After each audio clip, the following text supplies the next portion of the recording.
Hello and welcome back to Spotlight on Eventing. I'm Saffron Cresswell and this week we will be unpicking everything that unfolded at Belsay International Horse Trials.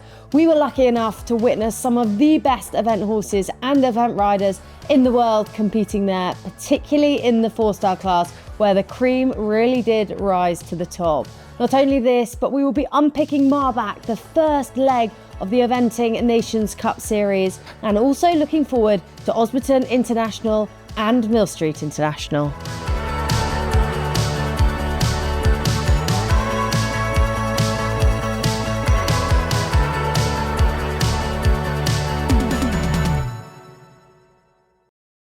This episode is brought to you by British Eventing and Sprenger. Before we talk about the influential 4-star class at Belsay, let's start by looking at the 3-star class. And it was a huge result for Diego Jackson, who took the win in the class on Barrington Highlight K. Oh, it was amazing. It's such a beautifully designed course, such a great galloping big track, which really suits this horse. It really allows you to kick on, get into a good rhythm.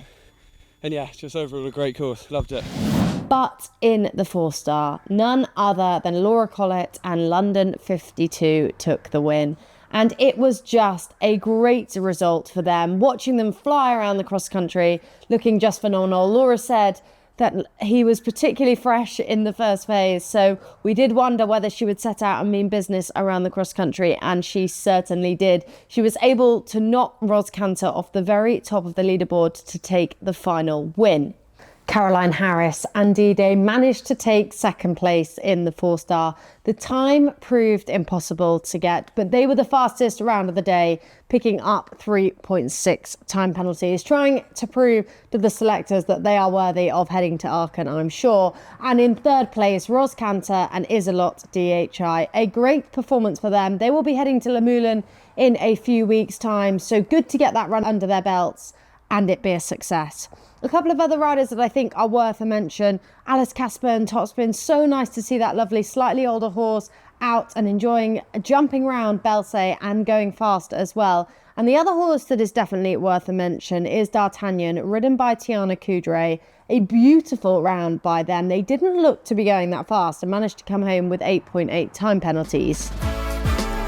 Bobby Upton was back out on its coolie time, who jumped a beautiful cross-country round, but a steady run for them, with that plan after those couple of falls. They want to put that behind them and show the selectors that they can be back being competitive at the 4-star level ahead of World Championship selection. Yasmin Ingham certainly made her mark at Belsay as well, with the 4 horses in that 4-star short class. Banza de Loire did a beautiful test and a clear round show jumping, but she chose to withdraw him before the cross country on this occasion. But her 3 other rides were just phenomenal out on cross country. They looked exceptional. They all jumped double clear. And what an exciting feeling for Yaz to have these young horses following in the footsteps of Banzai for her career in the future.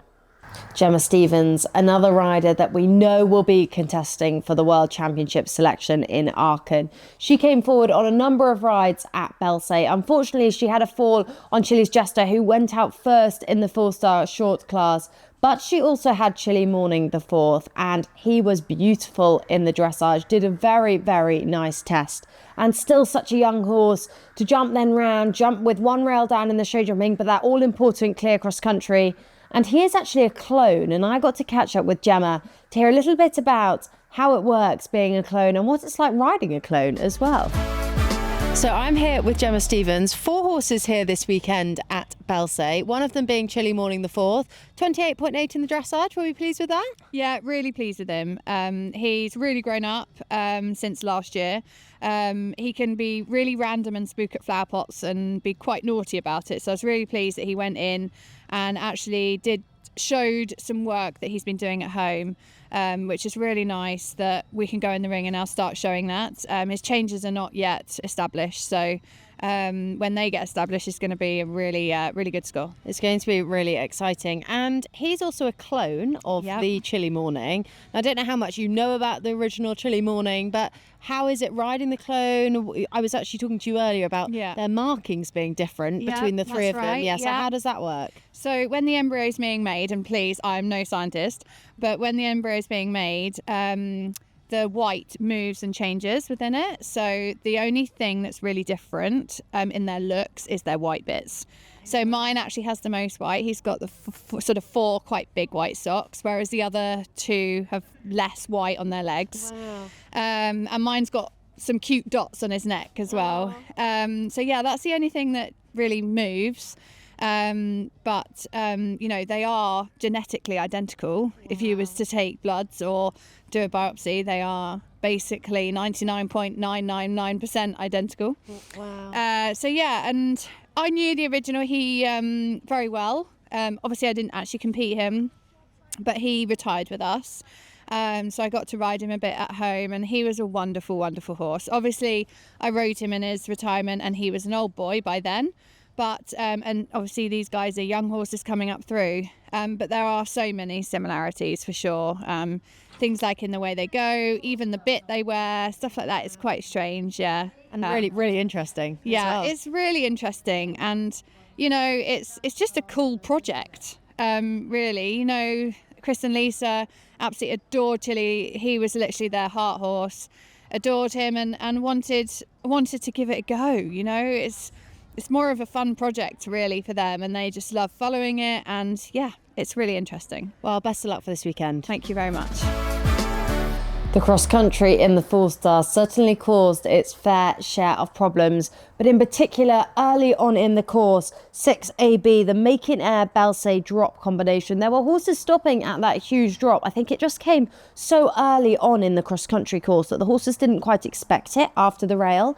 And as they landed over that drop, they had to run down to 7AB, the Womblebond Dickinson Brush Mounds, which again caused a huge amount of problems. A big arrowhead on a curving 3 strides to another huge arrowhead just on a little bit of rising ground. And the 3 strides was quite forward, and some horses and riders were attacking on the 3 strides, not quite getting there, and the horses were running out to the side. And the other hugely technical combination came at 9AB, the NIS Limited Stallion Park Step Down combination. We saw so many riders take the long route there, but you can just see on here that brush drop, huge drop down, and the angle to that brush corner was incredibly steep. We saw riders ride through this on 3 and 4 strides. To be honest, it didn't really matter what stride they were on. The riders that did choose to go straight actually jumped this very, very well.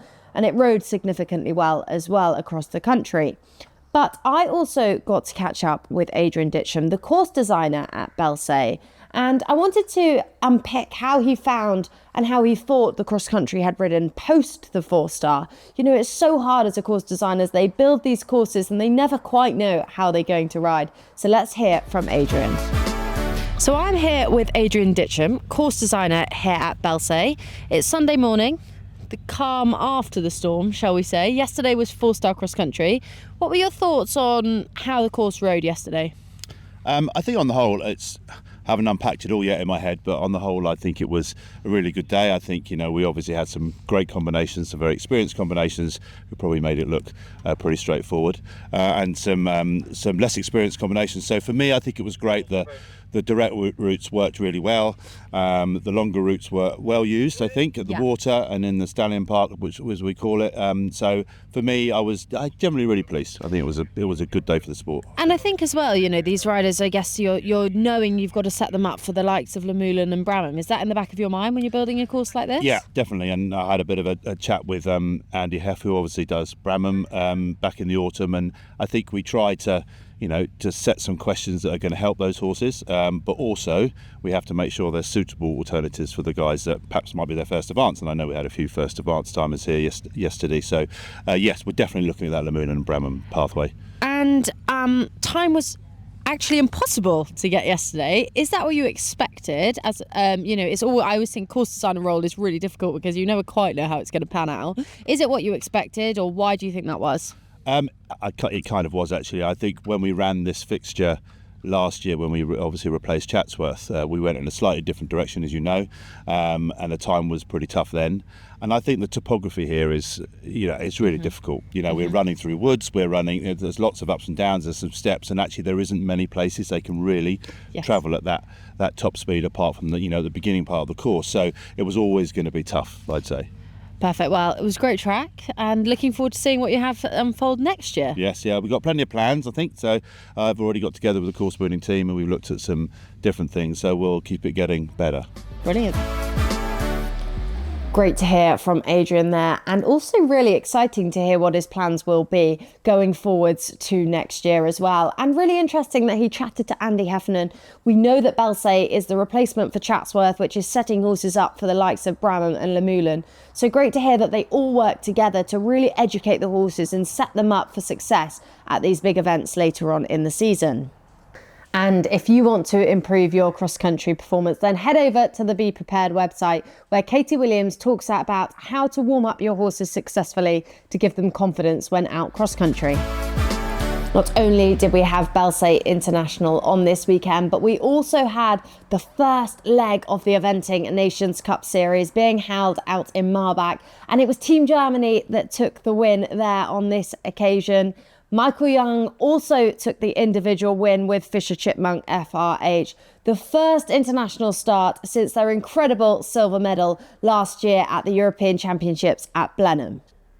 Three-time Olympian Julia Kraski finished in second place with Tullebeg Platinum. A big result for this horse, a horse formerly ridden by Jan Matthias up to the 4-star level before Julia took over the ride, and they have actually finished in the top 3 in their last 6 international starts. So I think Tullebeg Platinum is going to be one to watch for the future. And in third, Louise Romica and Caspian 15, her Paris Olympic horse. What a great result for them as well. And as we look ahead to an exciting week of sport, of course, Millstreet International gets underway and they have a huge 4-star short class there. It's a big week for Millstreet. They will be getting any preps in ready ahead of the Under-25 World Championships at the end of July. And I think it'll be really interesting to unpick this cross-country course next week, because they might be testing some lines that they will be maybe planning to use at the Under-25 Championships in a couple of months' time.